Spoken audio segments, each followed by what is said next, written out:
You see, normally when you go one-on-one with another duelist, you got a 50-50 chance of winning. But I'm a genetic freak, and I'm not normal. So your chances are 25% at best. Then you add my boy Susan watching my back to the mix, and your chances drastically go down. See, at locals, you got a 33 and 1/3% chance of winning. But I got a 62 and 2/3% chance to win because everyone on YouTube knows you can't beat me. So you take your 33 and 1/3% chance winning minus my 25% chance winning, and you got an 8 and 1/3 chance winning at best. But if you take my 75% chance of winning, since we're dueling in my home state of the Shadow Realm, plus my 62 and 2/3% chance winning, I got 141 and 2/3% chance to win anytime, anywhere. Because the numbers don't lie, and they spell disaster for you. Now holler if you hear me.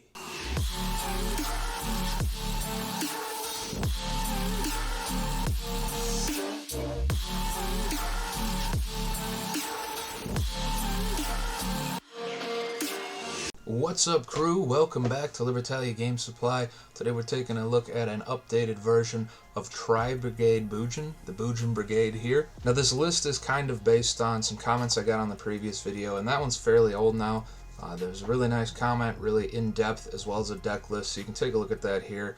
Some good insights, and I took a lot from that and then made a couple of additional changes just for my own preferences. Now by far the biggest change that I made was I leaned a lot heavier into the link summoning aspect of it rather than the Xyz summoning. So the Bujin lineup got trimmed down a little, the Tri-Brigade lineup got beefed up a little, and then we made some different changes to the hand traps just because going second, there's so many negates you got to play through, and I had so many games where I go second, I have no answer to anything, or I only have the one, like the Ash Blossom or something. And even though you can get like 1 or 2 or 3 starter cards in your hand fairly consistently, it's pretty easy for any deck to put 3 interruptions or 3 negates on their board. And so I kind of crafted the deck around that issue that I was coming up with. So first off, we got the triple fractal. You can send it from your hand or field to the graveyard and then send a different Tri-type level 3 or lower monster to the graveyard. It's a great starter card, and in the combo you'll see at the end of this, it's one of the main combo pieces in order to set up a 6 interruption board to pass turn on. So gotta have 3. Triple Karas, this one's probably my favorite. Discard a different Tri-type monster and then you can special summon this. Triple Nerval, when it gets sent to the graveyard you get to add a Tri-type monster from your deck to your hand. And Triple Kit, when it gets sent to the graveyard you can send a different Tri-type monster from your deck to the graveyard. They also all share the same effect when they're on their field. You can banish a number of Tri-type monsters from your graveyard and then link summon using those monsters that you banish, so the link rating would be however many you banish. For the Bujin lineup we got the triple Tori Foon. It's basically a rescue cat in this deck. The only difference is it's searchable off of Tenki. We've got the double Arasuda. Just because you banish so often, it's really easy to trigger this and get that extra body on the board. The one Mahitatsu, it's still one of your best targets for Torifune's effect to get it on the board. You have that Foolish Burial effect also if you want to get certain cards in the graveyard, Bujingis particularly. And I had considered cutting the one Harume. I ended up keeping it just because if you were to draw into some of the other combo pieces that you could use to do your combo, like the Haruko for instance, having a backup search target that's also an extender and an additional body in a really heavy link summoning deck just seemed to work out pretty nice. It can be a brick, so I could see cutting this to add maybe another hand trap in here or something, but for now I'm keeping it. Oh, the one Haruko as the rank up, it works really nice with the Armor Xyz stuff, which you'll see in the combo at the end here. And then for the Bujingis, I'm not sure that I'm entirely sold on this. The reason I picked these 3 is just because they have the most interaction with the opponent. The hair is fine, but you almost never leave a Bujin monster on the field with this version of the deck. And the same thing kind of goes for Turtle. I was considering Turtle just because you can get it in the graveyard pretty quick, and so you can protect your Xyz Bujin monster's effects when you're going through that combo if you need to. But instead I opted for removal in the form of Quillen and Centipede, and then an attack boost for Sinew, just because you don't really summon anything super huge. The biggest thing you'll ever get is 3200 unless you're using that Sinew to make your Susanoo huge or something along those lines. And then we got the one Fabled Cerberell as a big piece of the combo that you'll see. Essentially, how it's going to work is when you link away your Shireg, you're going to search it, and then you can discard it with Bear Brum's effect, at which point it'll summon itself, and then you're able to have that additional body on board for link summoning. And then for the hand traps, I went double Nibiru. I was going triple Nibiru just to make sure I could see it as often as possible. At 3, I felt like I was drawing it a lot, like 2 in an opening hand, or I'd have one and then I'd draw into one after a turn or something. So I cut it down to 2 just so that didn't happen. However, it's really, really good when you get stuck going second, because like I mentioned, all those negates these other boards are putting up make it really hard to play through with a deck that's not like top tier. Double Ash just because it's one of the best in the game. And the 1DD Crow, this also came from that comment I mentioned at the beginning of the video. It's searchable, so if you didn't need the Cerberell for whatever reason, you could just search the DD Crow. You could also recycle it with Amaterasu if you ended up leaving that on the board, even though typically that's not what's going to happen. And it's a nice little hand trap effect. It can interrupt a good enough number of decks for it to be worth it, so I played it at 1 just for those reasons. At 2 or 3, I really didn't want that many copies in my hand, and so I just didn't play them. We've got the 1 Armored Xyz, and I guess we'll talk about the full Armored Xyz also. You got to play 2 just because you're going to have 2 materials on your Armor Fortress, and so you got to be able to search both of them. If you draw into one of them, that combo is now dead, which kind of sucks, you know, that you don't really have any control over that. There's no like play style that you can manage to make sure that that doesn't happen, but it is what it is. We've got the triple Tenki because it searches all of your starters. We've got the triple Airborne Assault because it also essentially searches your starters. It negates the effects, but if you can get 2 monsters on board, you can usually get up and running, and so it's kind of a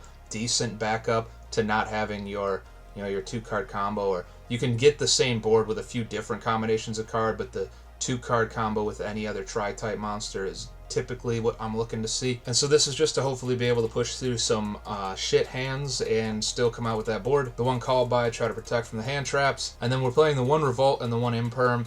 I wanted to play 2 Revolt, but I just don't think you need it. It's searchable in the combo. You're really only going to need it once, hopefully. If you need it twice, I don't know what to tell you. And I don't know that it was really worth cutting the Imperm or something, for instance, just to make room for the second one, because having that interactability when you're going second was really a big thing with this deck, just because of how many negates I'm playing through. That's where I played like 17 goddamn Raid Raptor decks that have like a 27-minute long first turn, and you're just sitting there with, like, if you don't have an answer, like if you don't have the Nibiru or something in your hand to stop it, you're not winning, man. That was unbelievable. For the extra deck, we'll start on this side. We got the Amaterasu, the Tsukiyomi, and the Susan. The Tsukiyomi you could probably cut. I don't summon it all that often. The only reason you would use it is to refill your hand, and you would trigger the Tri-Brigade effects off of the discard. So if you had like these 2 in your hand or something, you would be able to discard them, get their effects, and draw 2. So not terrible. These 2 are pretty important with the combo that you're going to see at the end of the video here. Susanoo is going to search your rank up. You're going to rank up in Amaterasu to special summon the Haruko back. Now you have that extra body, and then you're just going to overlay on top of it the Armor Fortress.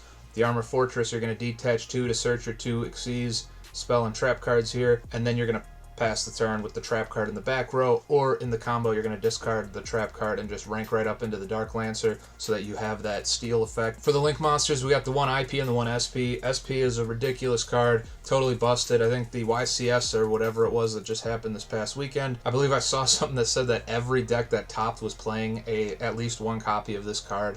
Maybe I was wrong. Maybe it was like 75% of them or something like that, but that's outrageous. But it makes sense. This card is just so good. We've got the 1 Bear Brum. Discard 2 to special summon one of your banished Tri-type monsters. You also would have the ability to search a spell or trap from your deck to your hand and then replace a card from your hand to your deck. This is how we're getting to Revolt. The Double Farragut, it lets you special summon a level 4 or lower Tri-type monster from your hand, and then when it goes to the graveyard, you can draw 1 and place 1 from your hand back to the bottom of your deck. The 1 Rugal, this one is probably the worst of the 3. The only thing that I was really finding a great use for is that it can special summon 1, so that either gives you another body to like link up into Shireg, or to trigger the Shireg that's already on the board. Its attack deduction probably isn't going to be that huge of a factor most of the time, but I suppose if you're sitting on a Shireg and they have something a little bit bigger, it can protect the Shireg from an attack, but you know, whatever. Triple Shireg, I was playing it at 2, and you summon it so often in this deck that I gotta play the 3 of them. On summon, it banishes something, so if you summon it off of Revolt, you would be able to interrupt on your opponent's turn, get that banish. If it gets sent to the graveyard, you get to search a Tri-type monster and add it to your hand. So huge part of comboing, huge part of controlling the board. Great card, gotta play it at 3. And then the 1 Appaloosa, it is so easy to get a 4 material Appaloosa on the board, so you get 4 negates right there. Also an enormous combo material piece right here. Now I've got a combo for you to take a look at. It's only Fractal Torifun and any Tri-type monster. In this video it's Quillen, but it's anything that you can use to discard for Karaz. In the combo you'll see that I use the Xyz trap and trigger it just to equip something to the Dark Lancer.